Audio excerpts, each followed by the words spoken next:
अल्लाहु अकबर। अल्लाहुम्मा सल्लि अला सय्यदना मुहम्मदिन व अला आले सय्यदना मुहम्मदिन व बारिक वसल्लिम।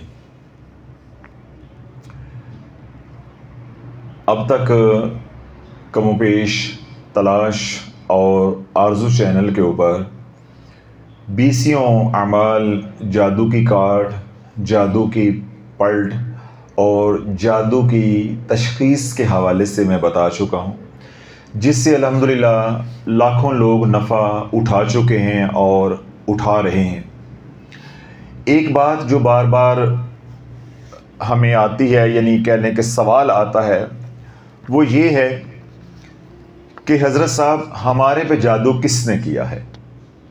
यहाँ भी लोग आते हैं तो जब उन्हें मालूम होता है कि हमारे मामला इस तरफ जा रहे हैं, यानी जादू की तरफ जा रहे हैं, तो ये इंसानी कहने कमज़ोरी है कि इंसान को तजस्सुस होता है कि हमारे पे जादू किसने किया है। जो यहाँ लोग बिलमुशाफा मुलाकात के लिए आते हैं वो भी यही सवाल करते हैं, हज़रत साहब ये तो फिर बता दें कि किसने किया है। इसी तरह जो सोशल मीडिया पे सुनते हैं उन्हें भी यही तजस्सुस होता है कि चलो जी आप कहते हैं कि हमारे पे जादू है, मान लेते हैं हम जादू है, हमें ये तो बता दें कि जादू किसने किया है। पहली बात तो मैं ये कहूँगा कि अल्लाह वालों, हम ना तो मदारी हैं और ना पीर हैं, ना आमिल हैं कि हम आपको इस तरह के कामों में लगाएं या शुबदाबाजी जो है उसमें उलझाएं। पहली बात तो मैं ये अर्ज़ करूँगा कि जब आप अपना मामला या अपना काम अल्लाह के सुपुर्द कर देंगे तो अल्लाह की मदद का निज़ाम अजीब तरीके के साथ आपके साथ चलेगा। यानी आप तकलीफ़ में हैं, माली तंगदस्ती में हैं, कोई बीमारी है या और घर में कोई परेशानी है और आपको कोई बताता है कि आपके ऊपर वार हुआ है या आपको अलामात से शक पड़ा हुआ है कि मेरे ऊपर जादू है, बस आप इलाज करें। किसने किया है, कब किया है, क्यों किया है, आप इस बात को छोड़ दें और मामला अल्लाह के सुपुर्द कर दें। सबसे अफजल तो यही बात है। लेकिन इंसान है, क्योंकि इंसान को तजस्सुस होता है, बस औक़ात लोग आगे से हमें फिर ये जवाब देते हैं कि हज़रत साहब बता दें ताकि हम उन लोगों से जो है वो इज्तनाब करें। मिसाल के तौर पे हमारी फूफी करती है तो हम उससे दूर हो जाएं, हमारा चचा करता है तो हम उससे दूर हो जाएं, या फलां करता है तो हम उससे बचने की कोशिश करें। अब उनका इरादा क्या है या उनकी नीयत क्या है कि बचना है या बचाना है या वल्लाहु आलम, मैं उसी नीयत को देखते हुए अमल बता रहा हूँ कि अगर आप जाने बगैर रह नहीं सकते, जाने बगैर रह नहीं सकते कि हमारे ऊपर जादू किसने किया है, तो फिर मैं अमल बता देता हूँ। तो इंशाअल्लाह अज़ीज़ उस अमल को आप करेंगे तो आपको मालूम भी हो जाएगा कि आप पे जादू करने वाला कौन है, एक बात। और दूसरी बात जो है, जो इंतहाई खूबसूरत है, वो ये कि जिस अमल से आप बंदे को पहचानेंगे, जादूगर को पहचानेंगे, अपने दुश्मन को पहचानेंगे, वही अमल उसी वक्त बैक वक्त आपका इलाज भी कर रहा होगा। यानी ये नहीं है कि किसी को पहचानने के लिए अलग अमल है और इलाज के लिए अलग अमल है। यानी एक ही अमल करेंगे, उससे तशखीस भी होगी, उससे तशखीस भी होगी, उसी से आप अपने दुश्मन को भी पहचानेंगे, उसी से जादू जो है उसकी काट भी होगी, उसी से जादू की पलट भी होगी और उसी से जादू की हिफाजत भी होगी। नहीं समझ आई? क्यों एक ही सांस के अंदर बगैर फीस लिए इतना माल दे दिया है, तो अब आपको समझ नहीं आई। यानी ऐसा अमल बता रहा हूं कि जिससे तशखीस भी हो जाएगी कि मेरे पे जादू है कि नहीं है, वहां भी है, दुश्मन की पहचान भी हो जाएगी, तीसरा जादू की काट भी हो जाएगी। और अगर आप ये चाहते हैं मैंने सिर्फ जादू की काट नहीं करनी, जिसने किया मैंने उस पर पलटाना भी है, तो जादू की पलट भी हो जाएगी। और चौथा ये है कि आप ये कहते हैं कि वो अमल जो मैं करूं उससे ये होता है आइंदा भी मेरी हिफाजत रहे, तो ये भी आपको नफ़ा होगा। तो क्या है, आपका इलाज भी होगा, आपकी तशखीस भी होगी और आपकी पहचान भी होगी। ये तीन काम है। इन तीन कामों में आगे फिर तीन काम है, कार्ड, पलट, हिफाजत। तो ये 5 चीज़ों का पैकेज है। दुश्मन की पहचान, पहले तो बल्कि तशखीस, दुश्मन की पहचान, जादू की कार्ड, जादू की पलट और आइंदा जादू से हिफाजत। ये 5 कामों का पैकेज आपको दे रहा हूं। अमल एक करेंगे, ये आपको 5 जो है वो नेमतें मिलेंगी, या 5 आपको नफे या फवाइद आपको हासिल होंगे। काम क्या है? रात सोने से पहले आप, अगर तो इशा की नमाज के फौरन बाद आपके सोने की आदत है तो ठीक है। अगर आप रात इशा की नमाज पढ़ के कामकाज अपना करते हैं, मसरूफ़ होते हैं, तो फिर आप जब सोने लगे तो सोने से पहले आपने दोबारा वज़ू करके, ताज़ा वज़ू करके, अगर वज़ू है भी तो तब भी ताज़ा वज़ू कर लें। लेकिन ये अमल करने से पहले ये बात ज़हन में रख लें कि इस अमल को करने के बाद आप फिर दुनिया की बातें नहीं कर सकते। फिर तशखीस तो हो जाएगी, इलाज भी हो जाएगा, लेकिन पहचान नहीं फिर मिलेगी, फिर पहचान वाला काम नहीं हो सकेगा। इसलिए आप पहले सारे कामों से फारिग हो जाएं, चाहे 10 बजे फारिग हो जाएं, 11 बजे, 12 बजे, जिस वक्त भी आप सोते हैं। जब आप सोने लगें तो फिर आपने क्या करना है? अगर आप बावज़ू भी हैं तो फिर आप दोबारा क्या करेंगे? ताज़ा वज़ू करेंगे। ताज़ा वज़ू करके आपने इस तरह 1 गिलास पानी का ले लेना है, 1 गिलास पानी का ले लेना है। 1 गिलास पानी का लेके आप 70 मरतबा सूरह फलक और 70 मरतबा सूरह नास पढ़ेंगे। इसको पढ़ने का तरीका ये होगा कि यूं नहीं आप करेंगे कि पहले 70 मरतबा सूरह फलक पढ़ ली, फिर 70 मरतबा सूरह, हाँ ऐसे नहीं पढ़ेंगे, यानी तोड़ के नहीं पढ़ेंगे, इकट्ठी पढ़ेंगे। यानी पहले सूरह फलक और सूरह नास पढ़ेंगे तो तस्बीह का 1 दाना गिराएंगे, फिर सूरह फलक और नास पढ़ेंगे तो फिर दूसरा दाना, फिर सूरह फलक और नास तीसरा दाना।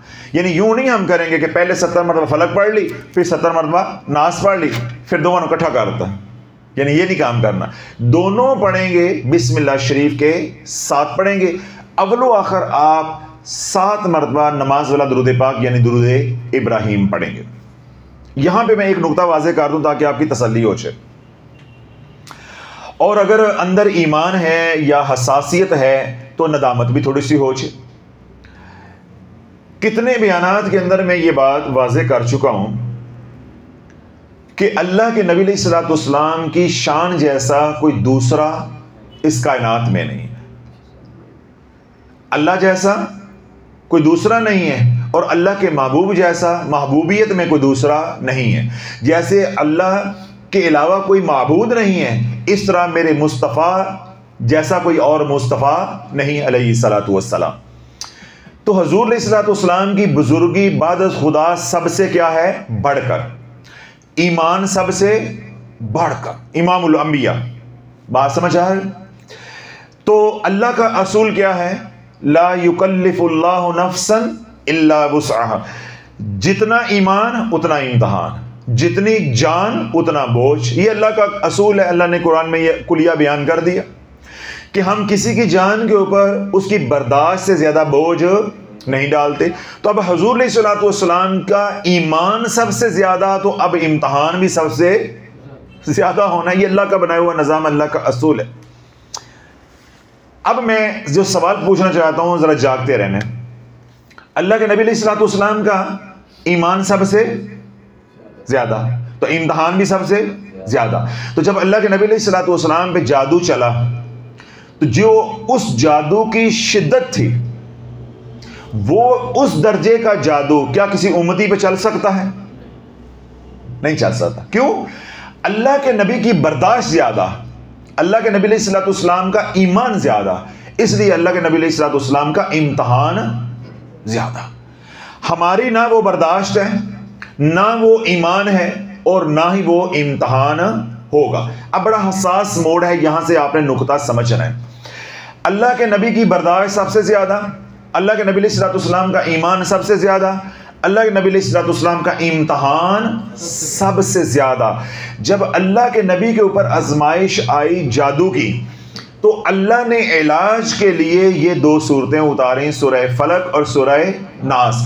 अब मैं आज के मुसलमान से ये सवाल करता हूं, अगर तेरे अंदर जरा रत्ती बराबर भी ईमान है और कमली वाले से कोई ताल्लुक है या प्यार है, तो जरा सीने पे हाथ रख के या दिल पे हाथ रख के मुझे ये जवाब दे कि उस वक्त तू शर्म से मर क्यों नहीं जाता कि तेरे नबी का इलाज तो सूरह फलक नास से हुआ, तो तेरा इलाज सूरह फलक नास से क्यों नहीं होता? तेरे लिए सूरह बकरा जरूरी है? तेरा यकीन सूरह बकरा पे बन गया, तेरा यकीन जो है सूरह फलक नास पे ना बना। अल्लाह के नबी पे जिस दर्जे का जादू चला, क़यामत तक किसी मुसलमान पे उस दर्जे का जादू नहीं चल सकता। मैंने आपको दलील के साथ बात समझाई कि बर्दाश्त सबसे ज्यादा, ईमान सबसे ज्यादा, फिर इम्तहान भी सबसे बड़ा। हमारे अंदर ना वो बर्दाश्त, ना वो ईमान और ना वो इम्तहान। तो जब जिनका ईमान इतना बड़ा था, इम्तहान इतना बड़ा था, उनका इम्तहान जो है सूरह फलक नास से उनकी आजमाइश टल गई, उनका इलाज हो गया, उनके मसले का हल हो गया। तो तेरा छोटा सा मसला है तो तेरा सूरह फलक नास के ऊपर वजू ही नहीं ठहरता, शर्म से मर क्यों नहीं जाता?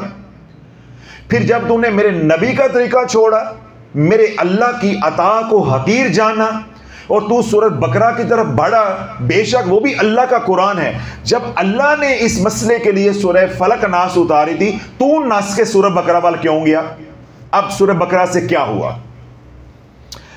अल्लाह बोला जहां रजत की कई वजूहात हैं, रजत की कई वजूहात हैं। रजत सिर्फ ये नहीं होता कि आपने वजीफा पढ़ा छोड़ा, ये एक मारूफ वजह है अवामुन नास के अंदर कि पढ़ा फिर छोड़ दिया, पढ़ा फिर छोड़ा, फिर फंस जाते हैं। रजत की जो वजूहात हैं, जो मैं पिछले साबका बयानात में बयान करता रहा हूं, उन वजूहात में अवामुन नास के अंदर बल्कि आमलीन के अंदर भी एक बड़ी वजह जो रजत की होती है वो ये होती है कि आप जिस जिक्र के आमिल बन रहे हैं या जिस सूरत के आमिल बन रहे हैं या जो आप वजीफा पढ़ रहे हैं, जब आपके तलफ़ुज़, आपकी अदायगी, आपके कलिमात पढ़ने का अंदाज वो ठीक नहीं होगा तो उससे भी रजत हो जाएगी, उससे भी रजत हो जाएगी। अल्लाह बोलो अब अरबी जुबान इतनी हसास है, आप कहते हैं कुल, क्या कहते हैं? कुल। अब आप इसको भारी करके बोलेंगे तो दो नुक्तों वाला, काफ कैंची वाला कुल, तो कुल के मानी होंगे कहो। कुल के क्या मानी होंगे? कहो। जिस तरह चार कुल हैं, अब रब क्या फरमाता है? कुल हु वल्लाहु अहद, ए मेरे महबूब फरमा दीजिए अल्लाह एक है। बात समझ आ गई? कुल के मानी क्या होंगे? कह दीजिए, ठीक है। अब आप ये कुल कहने की बजाय कुल कहते हैं, कुल हल्के बोलते हैं, तो ये क्या हो जाएगा? काफ डंडे वाला। इसके मानी है खाओ, इसके मानी क्या है? खाओ। अब अल्लाह ये तजवीद का ये असूल समझ नहीं होगा तो अब आप ये देखें कि आप कुल कहने की बजाय कुल कहेंगे तो उसके मानी ही बदल जाएंगे। माज़अल्लाह अब आप कहेंगे कुल हु अल्लाहु अहद, जैसे अवाम पढ़ती है, तो इसके मानी क्या हो जाएंगे? माज़अल्लाह खाओ। उधर मानी हमने क्या करना? कुल हु अल्लाहु अहद, फरमा दीजिए, कह दीजिए, कहो अल्लाह एक है। इधर मजमून और है, जब काफ डंडे वाला आ जाएगा वो मजमून ही कुछ और का और हो जाएगा। ये कि मैंने मिसाल दिया आपको मजमून समझाने के लिए। अरबी ज़बान के अंदर इतनी बलागत है, इतनी यानी गहराई है कि एक जेर ज़बर ऊपर नीचे होती है, इतनी फसीह ज़ुबान है तो बात किधर की किधर जो है वो चली जाती है। तो इसलिए बसा औकात ये होता है कि जब हम अमलियात की दुनिया में आते हैं, हम जो वजीफ़ा, जो आयत या सूरह मुबारका पढ़ रहे होते हैं, हमारी तजवीद ठीक नहीं होती, हमारा तलफ़ुज़ जो है वो ठीक नहीं होता, हम ज़ेर ज़बर का ख्याल नहीं रखते, उसके मानी बदल जाते हैं, तो ये एक रजत का शिकार होने की वजह बन जाता है। तो मैंने क्या कहा कुछ दिन पहले बयान के अंदर कि 10 बंदे, कितने बंदे? 10 बंदे। आप रोड पे जाएं, अभी 10 बंदे ले आए, मैं यहाँ कारी साहब को बैठाता हूँ नीचे और कारी साहब को 10,000 रुपया अपनी जेब से देता हूँ। जो सूरह बकरा कारी साहब को सही सुना दे 1,000 रुपया उसको इनाम देंगे। अगर 10,000 का 10,000 वापस ना आए, मैं 10 के साथ 10 और दूंगा। आप रोड पे जाएं, अभी 10 बंदे पकड़ के ले आए, उन्हें वजू करवाएं, कुरान सामने रखें, 10,000 मेरे से लें, मैं कारी साहब को देता हूं। कारी साहब उनको कहें सूरह बकरा सुनाओ। अगर 10 के 10 सुना जाए, उनको जो जो सुनाता जाए उनको 1000 रुपया देते जाए। मैंने क्या ऐलान किया है कि 10 के 10 अगर सही सुना जाए, मैं 10 के साथ 10 दूंगा। 10 में से कोई एक भी पूरी सुना जाए, मैं तब भी 10,000 दूंगा, मैं तब भी 10,000 दूंगा। 10 बंदों में कोई एक बंदा सूरह बकरा सही तलफ़ुज़ के साथ सुना दे, मैं तब भी 10,000 के साथ 10 और दूंगा। हमने इनाम रखा है 1,000, मैं 10,000 और दूंगा कि शुक्र किसी एक को आती। अल्लाह वालों, सूरह बकरा तलफ़ुज़ के साथ किसी 100 में से एक बंदे को आएगी, 2 बंदों को आएगी। जो हाफिज़ है उनको निकाल के, जो कारी हजरात उनको निकाल, मैं अवाम की बात कर रहा हूं। किन की बात कर रहा हूं? अवाम की। हाँ अल्लाह वालों, जिस बंदे को सूरह बकरा पढ़नी नहीं आ रही, जब वो इसकी रियाजत करेगा, वो किस में फंसेगा? रजत के अंदर। जिंदगी बर्बाद हो गई। ये हरम वाले बाबे ने आपके ऊपर एहसान किया है, ये हरम वाले बाबे का तोहफा है, ये उसका वजीफा है कि 7 कुओं का पानी लो, सारे घर वाले मिलके जो है वो सूरह बकरा पढ़ो, अद्धी रात नू पढ़ो तो फिर मरो। ये तो शाफी ने अब आंखें खोली हैं, तो लोग जोलियां उठा उठा के बद्दुआएं देते हैं। अब अल्हम्दुलिल्लाह नौजवान नस्ल है, उनके चैनल्स पे जा जाके कमेंट्स करती है कि खुदा के वास्ते बाबे, तेरा काम मसाइल बताना है, वज़ाइफ बताना नहीं है। जो हरम में तेरे से वजीफा पूछे, तू उसको लम्मा क्यों नहीं डालता जैसे शाफी डालता है? कि बदबख्तो, इतना पैसा लगा के यहाँ माथा टेकने, अल्लाह को मनाने के लिए आए हो या वजीफे करने के लिए आए हो? वजीफों के लिए तो 55 रुपये पाकिस्तान में भरो, रसाला ले लो, या 100 रुपये का पैकेज करवाओ तो यूट्यूब पे जो सा मर्जी वजीफा ले लो। इतना पैसा भर के मेरे से वजीफे पूछने के लिए आए हो? ये तो वो जगह है जो जहाँ पे नकद फैसले होते हैं, जोली उठा अल्लाह से मनवा ले। तो उस बाबे ने उम्मत की ये तरबियत करनी थी, वो बाबा भी किधर लग गया है? पोली गोली दे उते, पोली पोली गोली तो लग जाता ना, पोली पोली रोटी है खान का भी मजा, समझ आ गया? बाबे ने कहा पोली पोली रोटी है, पोला पोला लंगर है, अवाम खाती है, यूट्यूब पे व्यूज आते हैं, बच्चे मेरे नोट छाप लेते हैं, ठीक है। तो बाबे ने भी वजीफे शुरू कर दी, फिर उसी मसलक के पैरोकार लोगों ने इसको वजीफे के तौर पर राइज कर दिया। अब अल्लाह बोलो ये वजीफा इतना राइज हो चुका है, आयत करीमा और सूरह बकरा, बर्बादी की दास्तानें, बर्बादी की दास्तानें। कल तक तो इन पे था पर्दा, किसी को पता ही नहीं था कि ये हमारे साथ क्या हो रहा है। अब वो पर्दा हटता जा रहा है, अब इनको सर छुपाने की जगह नहीं मिल रही, और जो पढ़ रहे हैं, पढ़ के उजड़ रहे हैं, उनकी वो दास्तानें हैं। अगर आपने सुननी है तो दर्द चैनल पे जाके सुन सकते हैं। और आज भी तलाश चैनल के ऊपर एक पोस्ट लगी हुई है, आयत करीमा का बाबरकत अमल, वो जाके आप पढ़ सकते हैं कि उसके अंदर क्या कहानी लिखी हुई है। तो सूरह बकरा का अमल पहले तो हमें करने की जरूरत नहीं है। मैंने दलील के साथ आपको समझाया कि जब मेरे नबी का जादू सूरह फलक नास से टूट सकता है तो मुझे सूरह बकरा की क्या जरूरत है? इस काम के लिए इतना रियाजत और मुजाहिदा करें। दूसरी बात यह है कि मेरा तलफ़ुज़ ठीक नहीं है, मेरी अदायगी ठीक नहीं है। एक काम मेरा इतने पैसे खर्च करके हो रहा है, तो एक काम मैं इतने पैसे खर्च कर रहा हूं, अल्लाह वालों इसका मतलब मेरी मत मारी हुई। तो जब अल्लाह नाराज हो गया, जब उम्मत का यकीन ना रहा कि सूरह फलक नास से काम नहीं बनेगा, सूरह बकरा से काम बनेगा, अल्लाह ने कहा ठीक है सूरह बकरा पढ़ो, फिर देखता हूं कैसे हो जाता है, कैसे हो जाता है। तो अल्लाह पहली बात अपने अंदर से ये डंग निकाल दो, ये इश्काल निकाल दो कि मेरा इलाज सूरह बकरा से या किसी और अमल से होगा। जादू का जितना मुअस्सर इलाज सूरह फलक नास है, कुरान में कोई और तीसरी सूरत नहीं है। ये मैं खुद कह रहा हूं, मेरा तजुर्बा मुशाहिदा कह रहा हूं, और मैंने दलाइल भी दिए हैं आपको, अकली भी और इल्मी दलाइल भी आपको दिए हैं। बाकी कई वज़ाइफ हैं, मैं भी बताता हूं, बुजुर्गों ने भी बताए, औलिया अल्लाह ने भी आजमाए, वो सर आंखों पे अपनी जगह पे। कुरान में इन 2 सूरतों का कोई मुतबादल नहीं है। इस तरह हिफाजत के लिए आयतल कुर्सी है, उसका कोई मुतबादल नहीं है। हालांकि कई हसार के तरीके हैं, मैंने बताए हैं, बुजुर्गों ने बताए हैं, औलिया अल्लाह ने आजमाए हैं, वो सारे अपनी जगह पे, लेकिन आयतल कुर्सी का कोई सानी नहीं है। हिफाजत की बात करोगे तो आयतल कुर्सी, जादू की काट की बात करोगे, दुश्मनों से नजात हिफाजत की बात करोगे सूरह फलक नास, बरकत की बात करोगे तो सूरह यासीन, नेमतों की बात करोगे सूरह रहमान, रिज़्क़ की बात करोगे तो सूरह वाक़िया, कब्र के अज़ाब से तलाफी माफी की बात करोगे तो सूरह मुल्क, सूरह मुल्क।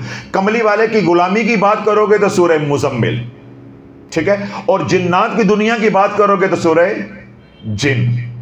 बीमारियों से निकलने की बात करोगे तो सूरह तगाबुन। अल्लाह रब्बुल इज्जत ने हर सूरत को अजाज बख्शा हुआ है। आज हम बात कर रहे हैं जादू के इलाज की, काट पलट और हिफाजत की, और किसकी? तशखीस की, और दूसरा जो हमारा दुश्मन है यानी जादूगर उसकी पहचान की।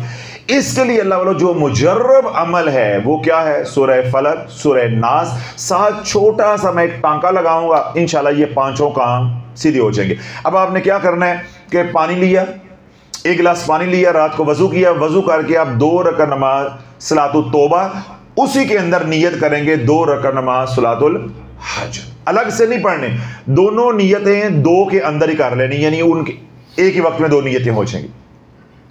उसके बाद आप 7 मरतबा दुरूद इब्राहीम पढ़ेंगे, 70 मरतबा सूरह फलक, 70 मरतबा सूरह नास आप पढ़ेंगे। अब लो आकर 7 बार दुरूद इब्राहीम। हर सूरत को बिस्मिल्लाह शरीफ के साथ पढ़ना, और मैंने पहले बता दिया कि इनको अलग अलग करके नहीं पढ़ना कि पहले फलक और बाद में नास, नहीं, फलक नास पढ़ के फिर एक दाना, फिर फलक नास पढ़ के फिर एक दाना। 70 बार जब आपने पढ़ लिया और आपने ये जो पानी पास रखा हुआ है इस पानी को आपने क्या करना है? दम कर लेना है, फूंक मार लेनी है। अब आपने 2 काम करने हैं। पानी के ऊपर आपने जो पढ़ाई की उसको आपने क्या कर दिया है? फूंक दिया है। अब आप अपना जय नमाज उठाएं, आप फारुग हो गए। अब आपने पहला काम करना है तशखीस कि आया जादू है भी कि नहीं। अब ये जो पानी आपने दम किया ना, इस पानी को आप पिए बिस्मिल्लाह पढ़ के। अगर तो इस पानी के अंदर इंतहाई गंदी गटर की, पखाने की, पेशाब की बदबू आती है तो फिर 2 राय नहीं, आप पक्के जादू के मरीज हैं। समझ आ गई बात?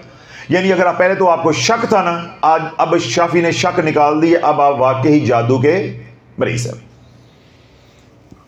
अगर आप ये पानी पीते हैं, ये पानी पीते हैं, ये पानी आपको कसैला लगता है, कड़वा लगता है या खट्टा लगता है, कोई और जायका आता है, बदबू नहीं आती लेकिन कसैला, खट्टा, कड़वा लगता है, तो आप असेब के मरीज हैं। किसके मरीज हैं? असेब के। और अगर आप ये पानी पीते हैं और मामूल के मुताबिक उसका जायका यानी बेजायका है, कोई उसका जायका नहीं आ रहा, जिस तरह आम पानी पीते हैं आज भी उसी तरह है, तो फिर क्या है कि आपके ऊपर कोई जादू नहीं है। अगर आप बीमार हैं तो ये बदनी बीमारी है, किसी अच्छे मौलिक से अपना इलाज करवाएं। और ये जो अमल मैंने बताया है, फिर ये अमल आपको करने की ज़रूरत नहीं है, फिर आप सेहत के लिए सूरह फातिहा का अमल करें। और अगर ये अमल भी कर लेते हैं, इंशाल्लाह ये भी कुरान है, सूरह फलक नास से भी अल्लाह बीमारी दूर अता फरमा देगा। लेकिन बदनी बीमारी के लिए सूरह फातिहा ज़्यादा मुजर्रब है। अभी मैंने मिसालें दी कि हर सूरत की अपनी अपनी तासीर है। जब बदनी बीमारी आ जाए फिर आपको ये अमल करने की जरूरत नहीं है, फिर आप फौरन सूरह फातिहा का अमल करें। तलाश चैनल के ऊपर पड़ा हो, वहां से आप देखें और सूरह फातिहा का अमल करें। 2 बातें हो गई। तीसरी और आखिरी बात यह है कि आज आपने तशखीस भी कर ली, अब ये पूरा पानी आपने पी लेना है। अगर तो पानी के अंदर बदबू आ रही है बहुत ज्यादा, बहुत ज्यादा, फिर आपसे नहीं पिया जा रहा, तो आप क्या करेंगे कि ये पानी जो है आप गमले में डाल दें। किसमें डाल दें? गमले में डाल दें। अगर आपको कसैला खट्टा लग रहा है तब भी गमले में डाल दें, किसी पौधे पे डाल दें, दीवार पे डाल दें, छत पे डाल दें, जमीन पे नहीं फेंकना क्योंकि ये अब कुरान पढ़ा गया है। और अगर पानी के अंदर कोई जायका नहीं था, फिर मैंने क्या कहा कि ये बदनी बीमारी है, आज के बाद ये अमल करने की भी जरूरत नहीं, तशखीस हो गई है, किसी अच्छे डॉक्टर से इलाज करवाएं और साथ सूरह फातिहा का अमल करें, फिर आपको ये अमल करने की भी जरूरत नहीं है। अब हम बात को पीछे लेकर आते हैं। आपने सूरह फलक नास 70 बार पढ़ी, अव्वलो आखिर 7 बार दुरूद पाक पढ़ के पानी में आ गई बदबू, पखाने की, पेशाब की, बहुत ज्यादा हमक आई। अब आप क्या बन गए हैं? जादू के मरीज। अब आपने क्या किया, ये पानी अगर तो काबिल बर्दाश्त है, आप पी सकते हैं तो पी लेंगे, वरना इसको फेंक देंगे। चुप करके वहां से उठेंगे जाए नमाज से और बिस्तर पे आके सो जाना है उसी वजू के साथ। और सोते हुए आपने जो दुआएं पढ़नी है सोने की, सोने से पहले वो पढ़ लें। और आपने 11 मरतबा पढ़ना है, या अलीमु, या हकीमु, या खबीरु। अल्लाह के 3 नाम है, या अलीमु, या हकीमु, या खबीरु। 11 मरतबा, या अलीमु या हकीमु या खबीरु, या अलीमु या हकीमु या खबीर, यूं 11 बार पढ़ेंगे। अवलो आखिर एक बार दुरूद पाक पढ़े, अल्लाहुम्मा सल्ली अला मुहम्मद व अला आले मुहम्मद। और आपने दुआ ये करनी है कि या अल्लाह मेरे दुश्मन को मेरे सामने यूं अयां कर दे कि मैं पहचान लूं। नहीं समझे फिक्रा, ये मैंने आपको को फिक्रा दिया है, या अल्लाह मेरे दुश्मन को मेरे सामने यूं अयां कर दे, नुमायां कर दे, सामने कर दे, मुझे इस तरह दिखा दे कि मुझे मालूम हो जाए कि मेरे पे जादू कौन करता है, मैं पहचान लूं। होता यह है कि बस औकात अल्लाह दिखाता है लेकिन हम पहचान नहीं पाते। हमने नीयत ही ऐसी करनी है, अल्लाह मुझे दिखा इस तरह के मैं पहचान जाऊं, बस। अब ये आप करके सोचें, अल्लाह वालों 3 दिन ये अमल करो, 7 दिन ये अमल करो, 7 दिन से ऊपर कभी गुजरेगा नहीं, अल्लाह आपको यूं दिखा भी देगा और समझा भी देगा। जहां जादू किया है वो जगह भी दिखा देगा, कहां से करवाया सारी कहानी अल्लाह खोल देगा। लेकिन अब यहां शर्त लगाऊंगा। लोग पैसे लेते हैं ना, कहते हैं ना जी अब इतनी बात मुफ्त है, आगे के लिए आप हदिया भेजें। तो हम क्या कर रहे हैं, आगे के लिए शर्त लगा रहे हैं। जब अल्लाह आपको दिखा दे और आप पहचान लो कि फलां ने किया है, फिर आपने उसके ऊपर पर्दा रखना है। क्यों, हमारी बात इतनी हुई थी कि हजरत साहब हम उससे इज्तनाब करेंगे, उससे बचें। हमारी ये बात ये नहीं हुई थी कि हमें ये बता दें कि फलां पे जादू हुआ है, हम जाकर उससे लड़ेंगे। तो हम यहां मिंबर पे बैठ के लड़ाइयां डालने के लिए नहीं बैठे, मिंबर पे इस काम के लिए नहीं है। अगर अल्लाह ने आज आपको दिखा दिया है, फिर अपना ज़र्फ बड़ा करो और अल्लाह की रजा के लिए माफ कर दो, दरगुजर कर दो। या अल्लाह मैंने देख लिया, तूने दिखा दिया, अब मेरा मामला तेरे सुपुर्द है, तू इसको माफ कर दे, तू इसको लटका दे, मैंने इसको कुछ नहीं कहना। और अपनी एहतियात करो, उनसे फासला रखो। लेकिन इसकी हरगिज इजाजत नहीं है कि आपको पता चल जाए फलां है तो अगले दिन आप लड़ने के लिए पहुंच जाएं, या सुबह उठ के आप राबिया बसरी बन जाए या कोई हसन बसरी बन जाए कि रात मुझे ख्वाब में नजर आया। अल्लाह वालों जब ये काम करोगे, क्योंकि मैंने शर्त लगा दी है, फिर जिंदगी भर तुम्हें कभी भी मुबशरात यानी अच्छे ख्वाब नहीं आएंगे। ये रास्ता हमेशा के लिए तादम मौत बंद हो जाएगा। ये शाफी की लगाई हुई गिरा है, ये खुलने वाली नहीं है। क्या मैंने कहा है कि अगर आपने तकब्बुर किया, लड़ाई झगड़ा किया, फिर लोगों को ताने दिए कि मैंने तो ख्वाब में देखा, मैंने फलां चैनल पे अमल सुना था, मुझे सब कुछ अल्लाह ने दिखा दिया, फिर मैंने क्या कहा, तादम मौत तुझे कभी अच्छा ख्वाब नहीं फिर आएगा। कोई पैसा नहीं है, बस ये शर्त है, इसकी एहतियात करनी है। अल्लाह दिखा दे, पहले दिन दिखा दे, दूसरे दिन, 5वें दिन, 7वें दिन दिखा दे, तो बस जिसे कहते हैं ना पी जाओ और मामला अल्लाह का सुपुर्द। अब आपको जिस दिन ये नजर आ गया, मिसाल के तौर पे आपने अमल किया और आपको तीसरे दिन नजर आ गया कि मेरे पे जादू करने वाला ABC है, फलां बिन फलां है, तो फिर आपको दोबारा ये अमल या अलीमु या हकीमु या खबीरु करने की जरूरत नहीं है। ये जो सूरह फलक नास का अमल है, ये 70 दिन चलता रहेगा। ये अमल क्या होगा, 70 दिन चलता रहेगा। ये 70 दिन का अमल है, 70 बार पढ़ना है, हर बार बिस्मिल्लाह शरीफ के साथ पढ़ना है, अव्वलो का 7 बार दुरूद पाक है। जिन दिनों में खवातीन ने नमाज नहीं पढ़नी होती, यानी अयाम के दिन है, इस अमल की छुट्टी नहीं है, ये इलाज की नीयत से चलता रहेगा। ऐसे मर्द हजरात हैं या गमी खुशी कहीं आ जाती, कहीं जाना पड़ जाता है, जहां गए वहां अमल करने छुट्टी नहीं कर सकते। अगर किसी दिन रात को कोई मजबूरी, कोई मुसीबत, कोई परेशानी, कोई बीमारी आ गई, ये अमल रह गया है, रात को रह गया, तो अगले दिन सुबह सुबह कर लें, छुट्टी नहीं करनी। 2-4 घंटे ऊपर नीचे हो जाता है, मजबूरी की वजह, सफर की वजह से कर सकते हैं, लेकिन कोशिश करें एक वक्त रख के करें तो इलाज मौसर होगा। अब आपने आज 3 दिन ये अमल किया, 3 दिन बाद, 2 दिन बाद, 1 दिन बाद, 7 दिन बाद तशखीस हो गई। अब आगे क्या है, पहचान भी हो गई। फिर आगे क्या है, इलाज। इलाज में कितनी चीजें हैं, काट, पलट और हिफाजत। उसके लिए मैंने क्या कहा है कि ये अमल आगे 70 दिन चलेगा, बकिया दिन जो है वो पूरे करेंगे। 70 दिन के बाद आप खैरात कर दें, दरमियान में भी खैरात करते रहें, उस दिन फिर अच्छी खैरात करें कि अल्लाह ने मुझे इस मुसीबत से निकाल दिया। उसके बाद यही अमल सूरह फलक नास का 7 मरतबा सुबह, 7 मरतबा शाम, सारी जिंदगी करते रहेंगे। ये अमल भी आपके हाथ में रहेगा और आइंदा आप जादू से भी, दुश्मन के वार से भी महफूज रहेंगे और रज्जत से भी बचे रहेंगे। अगर आपने ये 70 दिन का अमल किया, फिर मुकम्मल ही इसको बंद कर दिया, यही तो रोना बना हुआ है। जो अमल आपने एक बार शुरू कर लिया फिर वो सारी जिंदगी करना पड़ता है। उसकी एक तादाद मैंने बता दी है कि जब आपका इलाज मुकम्मल हो जाए 70 डेज के बाद, 70 दिन के बाद, फिर आप 7 मरतबा सुबह शाम सारी जिंदगी पढ़ते रहेंगे। ये अमल आपके हाथ में रहेगा, इंशाल्लाह आपको कोई तकलीफ नहीं आती, कोई मसला आपके साथ नहीं होता या जादू का वार नहीं होता। सारी बातें समझ आ गई। आखिरी बात और सबसे अहम बात, जब ये आप अमल करने के लिए बैठे तो सबसे पहले पढ़ाई शुरू करने से पहले, यानी 2 रकात नमाज नफल सलातुल हाजत तो तौबा जो पढ़नी है, उसके बाद आपने पहले अपना हसार करना है। क्या करना है? हसार करना है। आपने 3 बार, 5 बार या 7 बार, अगर 7 बार पढ़ लें तो बहुत ही कमाल हो जाएगा। 7 मरतबा आयतल कुर्सी बिस्मिल्लाह शरीफ के साथ अव्वल व आखिर एक बार दूध पाक पढ़ के अपने हाथों पे दम करेंगे, करके अपने पूरे बदन पे फेरेंगे। ये आपका क्या हो, कौन सा हसार हो जाएगा? बदनी हसार। उसके बाद आप अपने घर बार का ऐसे तस्वर करके यहां से शुरू करेंगे, यहां ला के लॉक कर देंगे, ये आपका रूहानी हसार हो गया। अब आप अमल शुरू करेंगे। 70 मरतबा सूरह फलक, 70 मरतबा सूरह नास, हर बार बिस्मिल्लाह शरीफ के साथ अव्वल व आखिर 7 बार दुरूद पाक।